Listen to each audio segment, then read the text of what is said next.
back. This is our second session in the Hakdamas for Rav Mechaber, the Mesilas Yesharim. We said last time that the Mesilas Yesharim says he's not coming to say Chidushim, he's coming to remind us of things we know, and therefore the Toelis that comes out of the Sefer is for those that review it, as we emphasized strongly at the end of our last session. V'tira, im tidbonin b'ho v'rov ha'olam. And Rabbeinu wrote this some 300 years ago. If you look into it, tidbonin means to reflect. If you reflect on what's going on around the world, kirov anshe haseichel hamahir ba'pichim hacharifim. Most people with sharp minds, anshe seichel, they're people you look at and say, oh, he's a really intelligent person. He's a man of the mind, a man of letters, that is quick and sharp, wise. Hamahir, hapichim, hacharifim, yasivu rov hidbonanam. Place most of their reflections, vistaklusam, and what they put their minds to. Vistaklus means to look at. B'dakus hachachman, find points of wisdom for omek yiyum, going deeply into yun. Ish kefin nitiyah sichlo v'cheshko ativi. Different people go into different fields according to the way their minds work and their natural desire for wisdom. Yeah, people who go what we call like the natural sciences. Some people put all their tchuna, I think means like handasa is architecture and planning things. Some people try to become the best iron worker they can be, the best leather worker they be. And others go deep more into Kodesh. Some going back and forth with halachas, is like this, is like that. Some people love to spend a lot of time in midrashim. Some people spend more time in psak halacha. Now, there's a nice diak here, which it says is v'acher mikanzu yoser lakodesh. Some go more into Kodesh, which is Torah topics. There is a mashmod, there is a inference that the other things also have some level of Kodesh. It sounds like more to Kodesh, right? More to Kodesh, i.e. it sounds like those things also have some Kedusha, which would be a proof that there is a value. We know there's something called Sheva Chachmas, etc. So it's beyond our little podcast, our little sessions here, to go into the whole question of secular studies or not. But there is a diak here in the Mesilas Yesharim. You could get out of it, say it means yikansu means going into something else, going into wisdom of Kodesh. But the simple reading sounds like there is something to wisdom. And of course, we know that certainly the one who were many of our chachamim, the Gra, the Rambam, the Ramban, etc. Even today, you have chachamim that use secularism in the right way. There were, of course, the Torah only camp, etc. And then there were, that's beyond our purpose. I just did want to share that diak here. Yofi.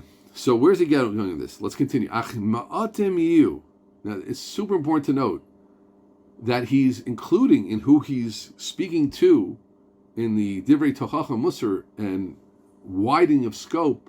He's certainly speaking to Torah people also. Ma'atim yu. Few are those.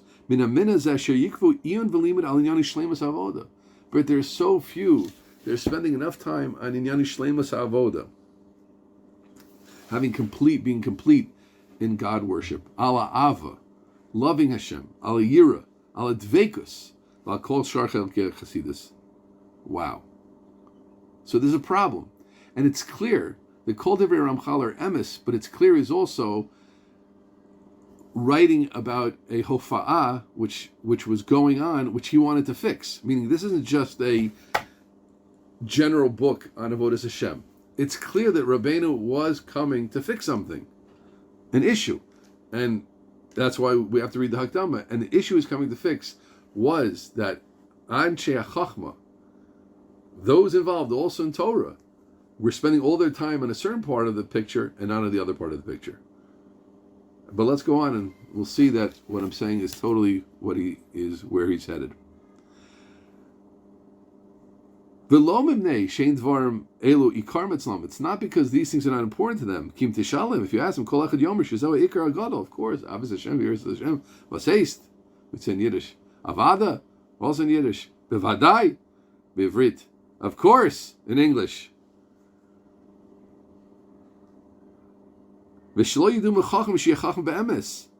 And we don't imagine. Of course. Chacham is someone who knows what Avos Hashem is. Chacham is someone who can talk to you about Yerush Hashem, Tikkun Amidus, what it means to worship a Kadosh Baruch Hu, obviously. So why aren't they spending enough time on it? That which they don't delve deeply into it is as you mentioned before, it's because they're so known. Avos Hashem, of course, like I said. Yerush Hashem of Ada. I don't need to work on that. That doesn't take much time. Tikkun Amidus, you have to have good midas. Yeah, of course, these are such important things. But what is it saying? Kachim. What's Taurus?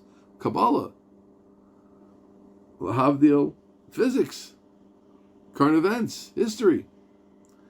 V'lo yishayer limud hadvar me'ela. So who is spending a lot of time on avodas Hashem? Lo yishayer limud hadvar me'ela kriyas esfar min hazeh mizemin kim eitzel odem she'en tzechlom kol kach dak. So who is delving into Yerush Hashem and Avos Hashem and these things? People who aren't so sharp. The Karlil Gas, and it could be they're living Karlil Gas. He's speaking in an 808 way, right? Some people have sharper minds, some people less sharp minds. You run into that, and there's even something else called Gas. It's like thick. It's not such a nice word, but that's a good translation of Gas. It's like thick. The Gasus. You have Dakas and Tefillin, thin skin, and you have the Gasus. Right today, Baruch Hashem, we have Gas. It used to be they didn't have. Everybody buys Gasus today because they're better, much better Tefillin, but they're thicker. That's the point. So the people were thick-skulled. Right? Those people like that, you find them spending a lot of time on Avodas Hashem. They don't leave it. Ad says Rabbeinu, until the way it looks in general when you look at the world, you see someone who's becoming like from. It must be he's not so sharp. If he was sharp, he'd be learning. He'd be steiging. He'd be becoming a doctor, a lawyer, a Talmid Chacham. What's he doing, spending so much time in Avos Hashem and Yerush Hashem? It must be he's not as sharp. Incredible situation. This is what Rabbeinu was coming to fix. Rabbeinu writes a letter, and there's a collection of Ramchal's letters called, I believe, Yar Moshe, and there he says that when he was in Amsterdam, there were 300 Anshe Torah, Tofsei Torah. This is Be'erich, his language. They were incredibly sharp, and again, I'm just giving the Be'erich language. I haven't seen it in a long time.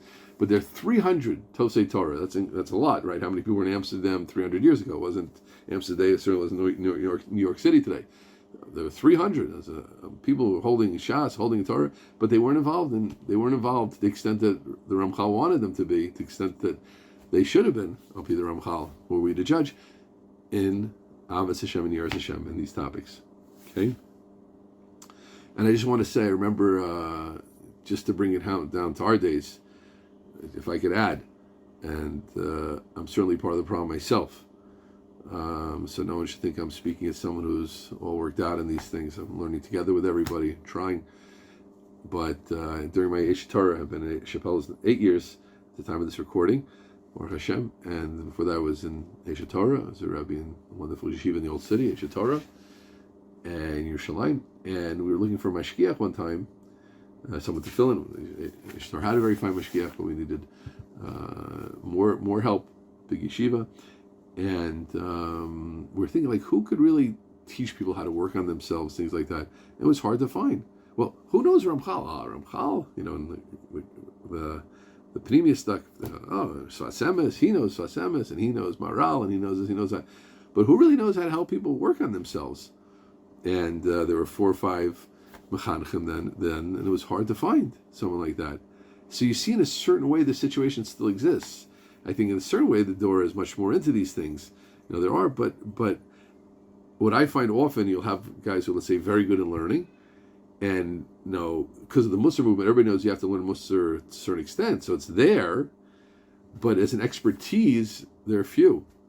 And then often, those that want to go deeper into something will go deeper into Chassidus, or into Machshava, or into Kabbalah, where they kind of like jump over this stuff to a certain extent. Now, everybody's touching these things, obviously, like the Ramchal says, but are becoming expert at them. The same person who's getting Yari Yadid Yadin, or is a Dayan, or can write a sefer in Kabbalah, could he write a sefer on what Avos Hashem is all? Could he write a sefer on how to be Matakin Midas? All the things that Ramchal is writing about. So, in my humble sense of the experience, the problem is still there.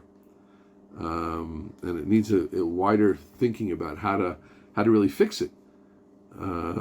Think about it. How many as we think about Baal Musar, how many Bali Musar do you know, right?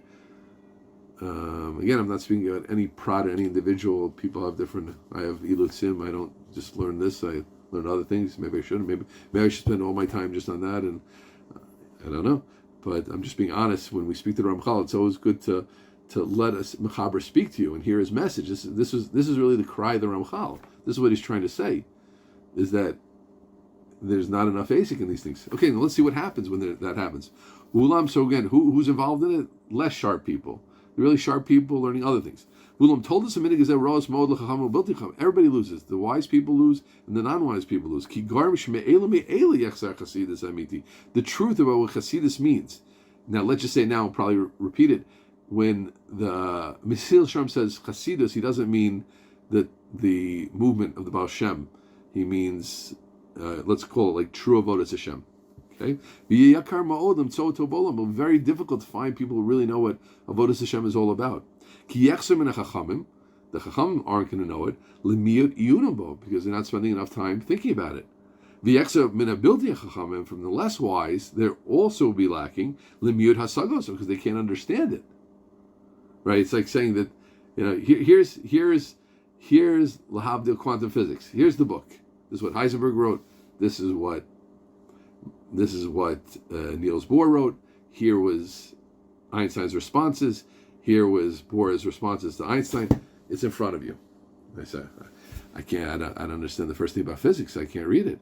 And the physics students are saying, nah, it's not interesting us anymore. So no one's going to know it, right? Because basically, but I don't have the kalim to know it. Now, but I read a book, Physics for Dummies. Physics for Dummies is for dummies, right? Maybe you know a little bit about physics, but you really get it. E equals mc squared, of course. Energy is mass, and mass is energy, and the whole world is just one. It's all one. It's not really gravity. It's just like this whole cycle. If you walk, you'll eventually get back to the end of the universe. Huh? I mean, I should walk straight out that way, and I'll get back to the universe. I mean, I don't see the circle. The Earth, I get it, right? But the universe seems just like go out forever. I walked to Neptune and Pluto. Walk all the way to Pluto, and then you keep walking, and after 100 billion light years, 200 billion light years, you'll get back to the Earth. Huh? That just makes no sense. Right? It's so counterintuitive. It's just not understood. Expand the universe, whatever. But there are people who understand it. But you have to be really smart to understand it. But so the Bilti Chachamim are reading Physics for Dummies, and the Chachamim, again, that's not the case because there are theoretical physics people and the people who understand it, just came, so to speak. So that's what's going on. So then what happens? Until the point, it's come to the point now when most wise people think Chasidus Tali Bamiris Mizmorim Harbe. It's saying lots of Tehillim. That's what it's really all about. Real avodas Hashem. Viduyim arukim od, and saying lots of vidui, lots of confessions. Confess how bad you are. Tzomos koshim, difficult somos, difficult fast. Tfilas kerach v'shelig. Go be tovel and kerach v'shelig. Here's something right. He rolled around in snow. Wow, right? Wow. Kulam dvarim. These are all things asher eina seichel nach behem. Ve'ena dashoketa. The seichel, the real true seichel knows. That's not where it's at. Right? Ve'ena das shoketa, the das not quiet about such things. The person just sits and says Tehillim all day. That doesn't mean this. I don't think Rabbeinu means that all these things don't have a place. Tehillim for sure has a place. Tefillas have a place. Vidui has a place, but fast for sure have a place, but in a certain way. But what happens when those who are not so wise are the ones who are delving into things? You can hear mistakes all the time. I hear sometimes.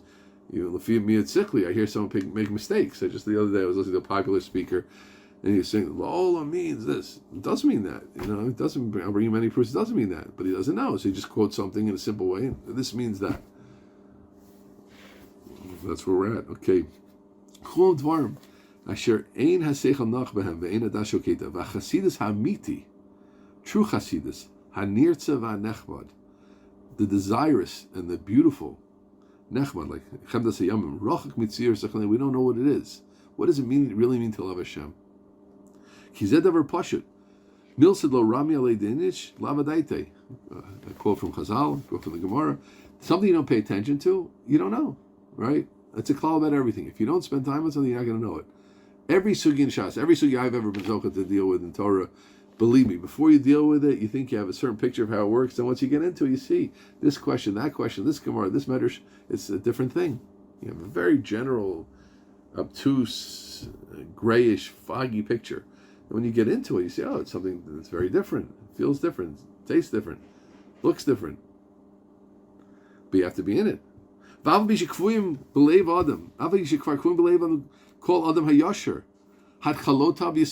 people, we understand the haschalos, we understand the beginnings and the foundation of Yisodoso. It could be today we don't know that.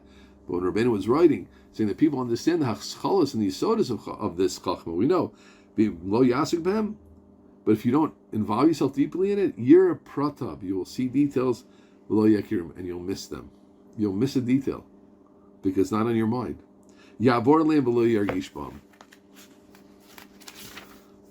Wow. Okay, so let's see. We'll see in the next session more about this interesting, fascinating topic.